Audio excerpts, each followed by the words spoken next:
Today's verse is taken from the chapter 7, Knowledge and Wisdom. This is verse 4, where Krishna is revealing how creation came to be. Earth, water, fire, air, ether, the perceiving mind, manas, discernment, buddhi, and causative self-awareness, ahankar.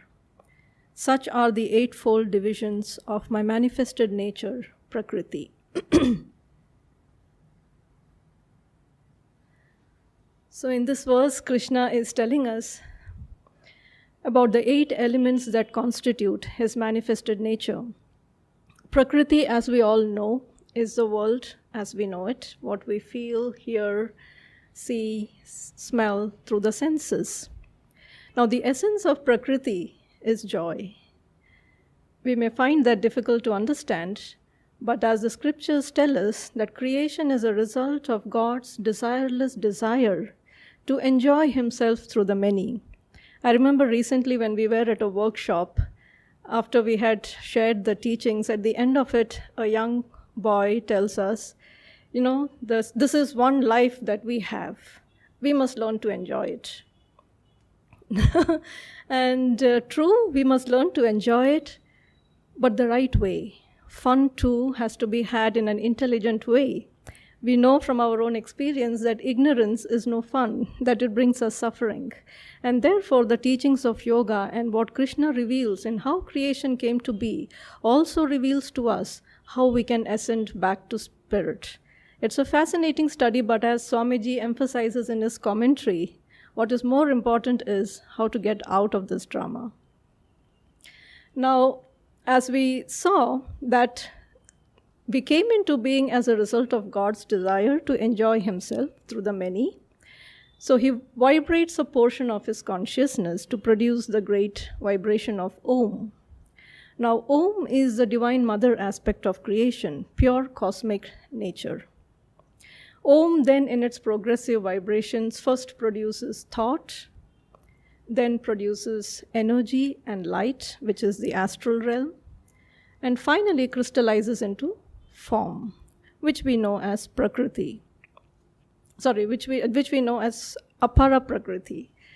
Form is constituted of the 8 elements that Krishna reveals in this verse: earth, water, fire, air, ether, and the other 3 aspects of consciousness, which is mind, buddhi, and ahankar.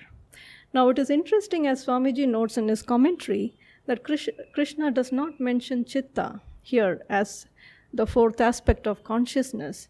And he says that is because chitta is not just another aspect of consciousness.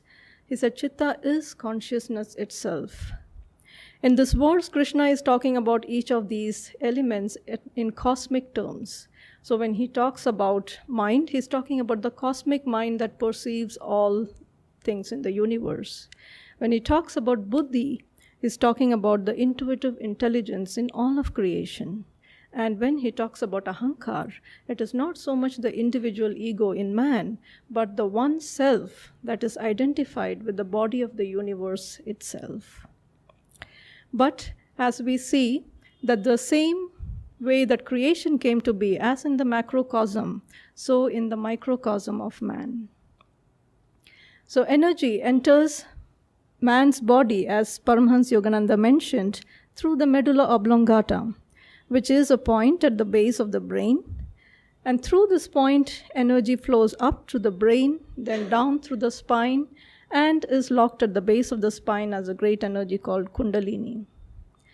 Now, along the length of the spine, there are various centers in the spine, energy nerve plexuses, physically called, energy centers astrally, which distribute energy to various parts of the body. And these energy centers most often are blocked because energy is flowing out through these centers. For the center to awaken, Krishna mentions that the energy has to be withdrawn into the spine and taken upwards. So Kundalini too is locked at the base of the spine depending on the degree of matter consciousness we are bound by. The greater the hold of matter on our consciousness, the more locked it is at the base of the spine. So when through yoga practices, now we have many practices in yoga that help us raise the raise the energy up the spine. And when Kundalini begins to rise up the spine through these practices, it is often blocked if these energy centers are not awakened. Now, how do we now, before we go into awakening how to awaken the energy centers, let's look at what are each of these centers and their purpose in the body. So the lower center, which is the earth element, which is called the Muladhara, or the coccyx center, it distributes energy to the lower part of the body. Now the function of this earth element is to solidify life force into atoms of flesh. And this activity of the chakra produces the sound of the motor or the bumblebee. And it produces the sense of smell.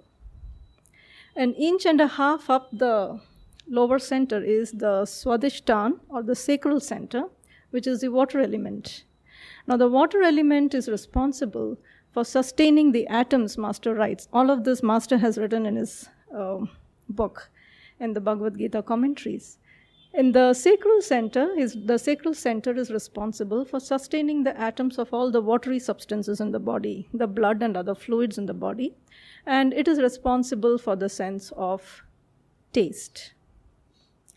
And just behind the navel is the lumbar centers, the Manipur center, the function of which is it is responsible for the astral or the auric glow of the body and the electrical currents in the body. And this produces the sense of sight.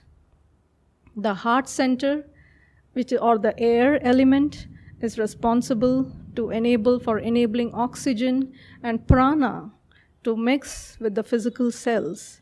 I forgot to mention that the sound that the other two centers provide, the sacral is the music of the flute, and the Manipur center is the music of the harp. And the heart center, in its activity of enabling oxygen and prana to mix with the physical cells of the body, produces the sound of a bell or a gong, as we know. And higher up is the cervical center, the Vishuddha chakra with the ether. Now this is responsible for, I forget the activity, but this is the purpose of this, when this center awakens in the body, one's consciousness expands beyond the body into the whole universe. And let me come back to it. Maybe I will remember the purpose of this center later. But this center produces the sound of rumbles in the ocean. Okay, I don't get it right now. And then we have the medulla, which is the highest point in the spine, and then which is a negative pole of the Agnya chakra. And this is the positive pole, the Christ consciousness, the seat of willpower, intelligence, buddhi. Now, as the yogi rises spiritually, all of these centers, by the way, also have qualities associated with it. What is important as we do yoga practices, Kriya Yoga, Yogananda ji mentioned, is the highest technique of self-realization. And 1/2 minute of revolution of energy, Yogananda ji writes in the autobiography of a yogi, 1/2 revolution of energy around the spine. He said, effects in man's subtle spinal centers, evolution equivalent to 1 year of natural progress. 365 days of evolution and 1/2 minute of Kriya. So the power of Kriya purifies and awakens the centers in our spine. The lower center is, the positive quality of the center is steadfastness, endurance, and faith. The negative quality is stubbornness, inflexibility. So the reason I share this positive and negative qualities is that apart from the practices, the yoga practices, a most important aspect is also practicing the right attitudes. We can awaken a certain center in the spine if we can practice the positive qualities and reinforce those positive qualities through our thoughts and our actions. The sacral center is the positive quality, is the ability to flow with life, to flow with changes. Of course, the negative side is wishy-washiness and inability to make decisions. Then the Manipur chakra, the lumbar center, the positive quality is fiery self-control. Again, all of these centers, also Master said, the characters, the 5 Pandava brothers, characters in the Mahabharata, are associated with these different centers in the spine. Going back to the lower center, Sahadev, one of the twin sons of Pandu and Madri, he is associated with the lowest chakra, and his quality is the spiritual strength that you gain when you awaken this center is the ability to resist temptation. And the sacral center, when you, hi there, welcome. The sacral center, when you awaken this center, this Nakul, the twin brother of Sahadev, represents the sacral center. And when this center awakens, you develop the ability to adhere to virtue. So you will know that these are the yama and niyamas of Patanjali's Ashtanga Yoga. And in the lumbar center, we know that Krishna's favorite devotee, Arjuna, represents the Manipur chakra, and his quality or his strength is self-control that is gained from the practice of yamas and niyamas. Higher up in the heart center is Bhima. And the heart is responsible for the quality of love, the ability to be strong, but that is a positive quality, the ability to expand one's love, to include one's fellow creatures. The negative side is a tendency to become emotional. I forgot to mention the negative side of the lumbar center, which is the tendency also to control others. While you develop fiery self-control, you may also develop the tendency to impose on others. The heart center, the negative quality is emotionalism. And the higher up, the cervical center is Yudhishthira, the quality of which is calmness, and the ability to expand one's consciousness beyond our physical body. And Yoganandaji mentions that as the yogi purifies his consciousness, the ego is purified to the degree where it is not limited to identification with this physical body alone. It becomes the impersonal principle of the cosmos, which is, as we saw, the one self identified with the body of the universe itself. And similarly, buddhi is purified not only to express the intelligence of the mind or reason, but it expands to reflect the intuitive intelligence of Christ consciousness itself. And so which one did I miss? Man, buddhi, and the mind. The mind is also purified to the degree where it is not corrupted by feedback from the buddhi or the senses, but it reflects pure spirit as is. Now, coming back to the ether, I forget the activity of the cervical center that Yoganandaji mentions, but I think I'll go back, look up, and then maybe share with you all sometime later.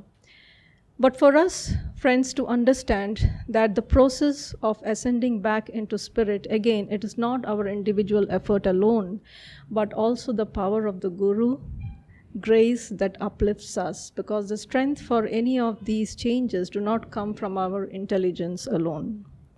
Self-effort is important, but equally important is the power of grace that flows from the Guru, from this point, from the Christ center. Yoganandaji also mentions that even as we make this journey in ascension back to spirit, it is important for us to remember that God is always with us in this journey, that we are never alone. And that this process of ascension back to spirit, while it may take time, he said, remember, God is just a thought away. If you say it's very hard, it's very complicated. But if you think God is right here with me, he said, it is as simple as that. St. Augustine said, Lord, thou hast made us for thyself, and our hearts are restless till they find rest in thee. And for us to remember, as we make this journey, friends, that while we may seek rest and enjoyment outside through this world, also to remember that our rest, true rest, is always in God alone. And to purify our consciousness by seeing the divine light in all of God's manifestations, even in nature, and not to reject it as Maya, but to see the divine light shining behind all these beautiful forms in creation. Om, peace. Amen.